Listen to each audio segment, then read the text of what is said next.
Здравей в рубриката с най-големите родителски митове. Днес ще развенчаем следващият, а именно, че добрите родители никога не се ядосват. Колко пъти ти се е случвало да повториш нещо 100 пъти, детето отново да не те чува, ти да се ядосаш, да се развикаш, а след това да съжаляваш, да се обвиняваш. Родителите сме много добри в това. Истината е, че на всеки родител се случва. Вината след емоционален изблик е тежка. И истината е, че гневът не е проблемът. Той е абсолютно нормална емоция, която всяко човешко същество изпитва. Проблемът е да се научим какво да правим с него. Саморегулацията е умение като всяко друго и то се учи. За да го научи детето обаче, първо трябва ти да му го покажеш. С автентичност и отговорност, а не стремеж да си идеален. Ето един пример. Извиках и май те изплаших. Съжалявам. Никой не заслужава да се държа така с него. Така учиш детето, че грешките се поправят. Не се крият, не се замитат под килима. Този разговор може да се проведе, след като вече всички са спокойни.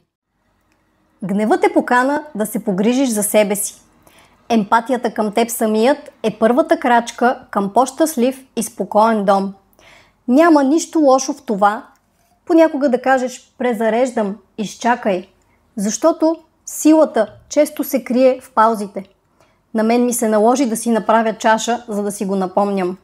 Няма нищо лошо в това да изпиеш насаме със себе си чаша ароматна напитка, да си запалиш свещ или просто да си пуснеш душа и да оставиш водата да изтече в канала заедно с всичките тревоги и напрежения, които си натрупал. Няма нищо по-хубаво от това в края на деня да се прегърнеш и да си кажеш: днес бях най-добрият родител за моето дете, защото ти си такъв. 5 минутки на ден правят огромна разлика.